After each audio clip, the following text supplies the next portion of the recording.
మీ పిల్లల డాక్టర్ కళ డబ్బు వల్ల ఆగిపోవద్దు. కేవలం 18 లక్షల నుంచి MBBS విదేశాల్లో. అందరికీ నమస్కారం. ప్రస్తుతం మనతో పాటు ఉన్నారు ప్రముఖ జ్యోతిష్య వాచస్పతి బ్రహ్మశ్రీ పూతుకుచి చంద్రమౌళి శాస్త్రి గారు. గురుగారితో మాట్లాడతాం.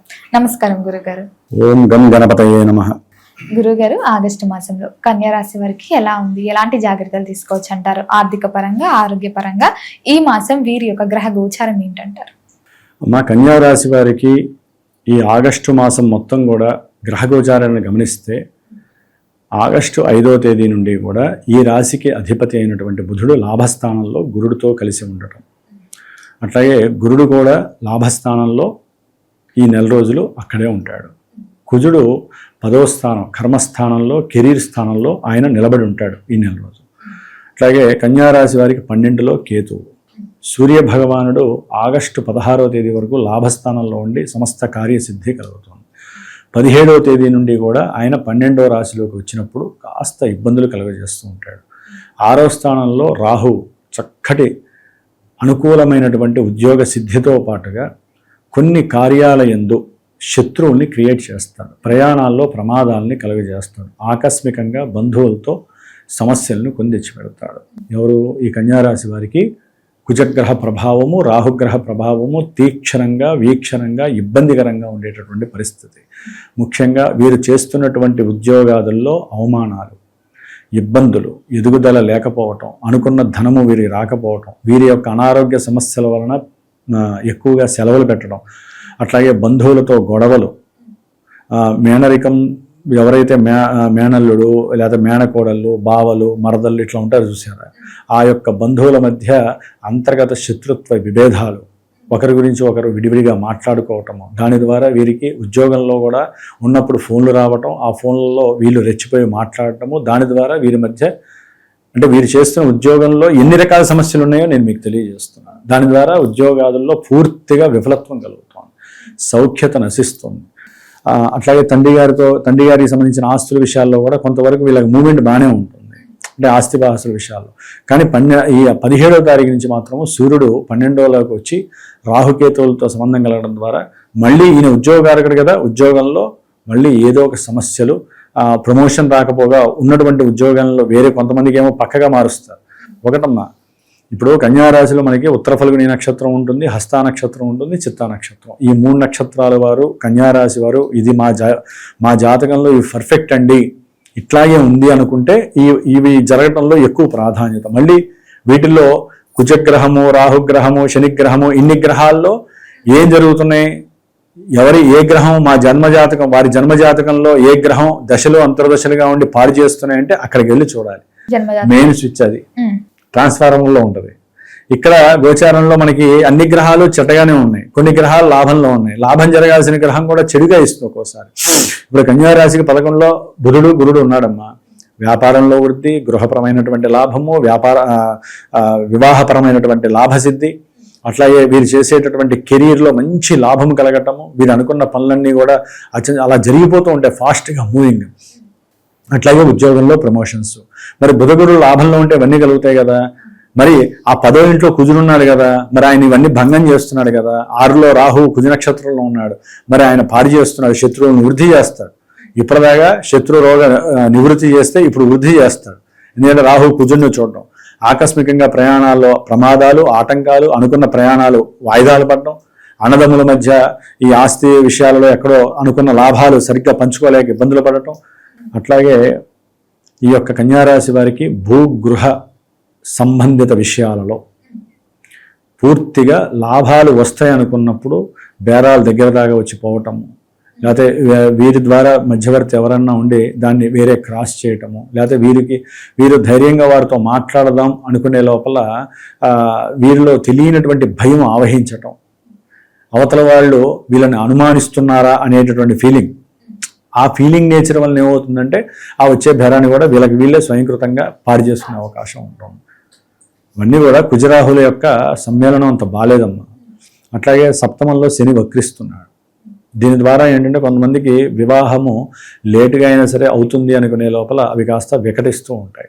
వ్యాపార భాగస్వామ్యాలలో కానీ భార్యాభర్తల మధ్య కానివ్వండి విపరీతమైనటువంటి కాస్త సమస్యలు కలగటానికి, అంటే మాట సమస్యలు ఎక్కువగా ఉంటాయి. మాట్లాడకూడని మాట మాట్లాడటము, ముఖ్యంగా ఎక్కడ వస్తాయమ్మా, ఈగో ఫీలింగ్స్, అనుమానాలు, ఒకరి మీద ఒకళ్ళు అవమానించుకోవటం, ఒకరి గురించి ఒకళ్ళు నెగిటివ్గా చెప్పుకోవటము, లేకపోతే వీరు అనుకున్నది ఒకటైతే అవతల వాడు అనుకోవటం ఒకటి. అది భార్యాభర్తలు కావచ్చు, పార్ట్నర్షిప్ విషయంలో కావచ్చు, వ్యాపారంలో కావచ్చు.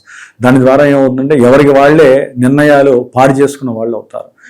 అప్పటి వరకు మంచిగా ఉన్న వాళ్ళు ఆ యొక్క సిస్టమే కొలాప్స్ అయ్యే అవకాశం ఉంటుంది. కాబట్టి శని అలా రావడం ద్వారా కొంతమంది భార్యాభర్తలు కనుక అయితే కనుక వారి మధ్య సమస్యలు పెద్దవిగా ఉండటం. ఎందుకంటే శుక్రుడు కూడా కారకుడై జన్మరాశిలో కన్యారాశిలో నీచ స్థితిని పొంది ఉంటాడు. మొన్నటిదాకా కొన్ని ప్రాబ్లమ్స్, ఇప్పుడైతే కనుక అనారోగ్య సూచనలు, భార్యకి అనారోగ్యము లేకపోతే భర్తకి అనారోగ్యము, ఈ కన్యారాశి అయినటువంటి వాళ్ళకి ధనపరంగా ఎవరికన్నా ఇచ్చి నష్టపోవటము, మోసపోవటము, ఏదో ఒక కీడు. ఎందుకంటే శుక్రుడు బలంగా ఉండాలమ్మా. జన్మరాశిలో శుక్రుడు ఉన్నాడు బ్రహ్మాండంగా ఉంటుందని కాదు, ఆయన నీచిలో ఉన్నాడు. నీచిలో ఉండటం ద్వారా ఆర్థిక నష్టము, కుటుంబ సమస్యలు, కోర్టు సమస్యలు, భార్యాభర్తల మధ్య అన్యోన్యత లోపించటము, అట్లాగే ఎవరైతే బంధువులు ఉంటారో లేకపోతే అంటే వృత్తి ఉద్యోగ వ్యాపారాల్లో కొంచెం అసమతుల్యత కలగటము, తండ్రి గారి యొక్క ఆరోగ్యం పాడవటము, తండ్రి గారి యొక్క ఆస్తులకి సంబంధించిన విషయాల్లో కోర్టు కేసుల్లో వీరు ధనాన్ని కోల్పోవటము, ప్రతి పని ఆలస్యము, ఆటంకము, ప్రతిబంధకం, ఇన్ని రకాల సమస్యలు. దాని తోడు కన్యారాశి వారికి కేతువు 12లో ఉండి ప్రతి కార్యంలో ఆటంకమే, ప్రతిదీ సమస్య. ఇక సూర్యగ్రహం ఆయన దాదాపుగా కన్యారాశి వారికి ఆగస్టు 16 వరకు కూడా సమస్తము కార్యలాభమే. వ్యాపారం పెట్టిన వాళ్ళకి వ్యాపారంలో లాభం కలగజేయటం, ఏదైనా గవర్నమెంట్ పనులు ఉన్నా సరే ఈ లోపల అయిపోతాయి, చాలా వరకు ఫాస్ట్గా అయిపోతూ ఉంటాయి. అట్లాగే కుటుంబంలో కానివ్వండి, భార్యాభర్తల మధ్య కానివ్వండి అవమానాలు ఒకరికొకరు క్రియేట్ చేయడం, బంధువులతో సమస్యలు, ఇవన్నీ మరి వస్తున్నాయి. ఏది చూసుకోవాలి? జన్మజాతకం చూసుకుంటే తెలిసిపోతుంది. వీరికి ఏదో సమస్య ఒకటే ఉంటుంది ప్రస్తుతానికి. సరే ఇవన్నీ ఉన్నా కొంతమంది బయట పెట్టుకోరు, కొన్నే ఉన్నాయి. ఆ కొన్నిట్లో మళ్ళీ ఒకటే ఉంటుంది. ఉద్యోగమా, వ్యాపారమా, ఇల్లా, లేకపోతే భార్యాభర్తల, లేదా పెళ్లి గురించా, సంతానం గురించా, వీటిల్లో చూస్తే ఏది జన్మజాతకంలో దశ, అంతర్దశ, అవి చూపించుకుంటేనే ఎవరైనా సరే ముందుకెళ్లాలా, వెనక్కి తగ్గాలా, ఇప్పుడు మాకు బాగుందా బాగాలేదా, ఈ విషయాలు మేము చెప్తే కానీ తెలియదు. కాబట్టి ఎవరైనా సరే సమస్యలున్నా, ఇందాక చెప్పిన సమస్యల్లో నన్ను సంప్రదించండి, నాకు మెసేజ్ కానీ ఫోన్ కానీ చేయండి. నేను మీకు ఆ జాతక చక్రంలో ఉన్నటువంటి విశేషాలు మీకు వివరిస్తే దాని పరంగా ఏ పరిష్కారం అన్నా చేయాలంటే నేను చేసి పెడతాను.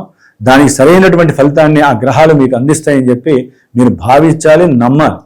జ్యోతిష్యాన్ని నమ్మతం పాటుగా పరిష్కారం ఉన్నప్పుడు పరిహారంగా ఆచరించాలి. అదే అది పరిష్కారం కాదు, జీవితాంతం అది అట్లాగే వెళ్తూ ఉంటే వీళ్ళ జీవితాల్లో వీళ్ళ డబ్బును కోల్పోతారు, మానసికంగా చిత్రబద వహిస్తారు. కాబట్టి లెక్క ప్రకారము కన్యారాశి వారికి చక్కగా శీఘ్ర కళ్యాణ బాధ్యత కలిగింది. శని వలన అది విభేదాలుగా మారుతున్నాయి. కాబట్టి ఉన్నంతలో కన్యారాశి వారికి అయితే కనుక బుధగురుల బలం బాగుంది. కాబట్టి ఈ నెల రోజుల్లో చక్కగా ఇందాక చెప్పిన కొన్ని లాభాలు అయితే వీరిని వరిస్తున్నాయి. ఇది మాత్రం ఎక్కడా ఇబ్బంది పడక్కర్లేదు, వరిస్తాయి. అందరికీ ఒకేలా ఉండదుగా.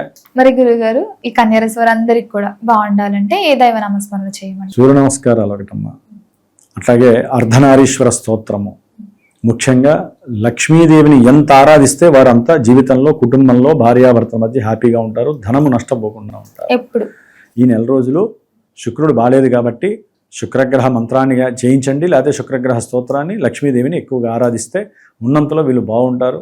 ఇక హనుమంతుడిని ఎట్లయినా ఆరాధించాలి. చెప్పాక చివరికి పరిష్కారాలు కూడా జన్మజాతకరీత్యానే ఉంటాయమ్మా. అది ఉంగరాల, రుద్రాక్ష, పరిష్కారం ఏం చేయాలి, ఇవన్నీ జన్మజాతకమే బేసే ఉంటాయి. నేనైతే అట్లాగే చెబుతాను. గోచార రీత్యా మీకు ఎన్ని గ్రహాలు చెప్పాలి చెప్పండి? గోచార రీత్యా బుధగురులు తప్ప మిగతా గ్రహాలన్నీ నెగిటివ్గానే ఉన్నాయి. ఏ గ్రహానికి మీరు జపం చేస్తారు, ఏ గ్రహానికి హోమం చేస్తారు, ఏ గ్రహానికి అభిషేకం చేస్తారు తెలియదు కదా. అన్నీ చేయాలంటే భరాయించగలుగుతారా? జన్మజాతకంలో మాత్రమే మనకది మెయిన్ గ్రహం ఏంటి, మెయిన్ సమస్య ఎక్కడ ఉందో అక్కడ తెలియాలి. అవునా కదా? స్విచ్ బోర్డులు అన్నీ పిలిస్తాయి కదా, బోర్డు తీస్తే ఏ స్విచ్కి ఏది పోయిందో తెలుస్తుంది. అవునా కదా? కాబట్టి ఉన్నంతలో కన్యారాశి వారికి అయితే కనుక వీరి యొక్క కృషి, వీరిలో ఉన్నటువంటి మాట, వీరిలో ఉన్నటువంటి తెలివితేటలు, అపారమైనటువంటి జ్ఞానము ఇందాక చెప్పినట్లుగా చాలా విషయాల్లో వీరికి సిద్ధినిస్తోందమ్మా. కొన్ని విషయాల్లో ఇబ్బందుల్ని కూడా కలుగజేస్తుంది. గురుగారు, మొత్తం మీద ఆగస్టు మాసంలో కన్యారాశి వారికి ఎలా ఉంది, ఎలాంటి జాగ్రత్తలు తీసుకోవాలో తెలియజేసినందుకు ధన్యవాదాలు. శుభమస్తు.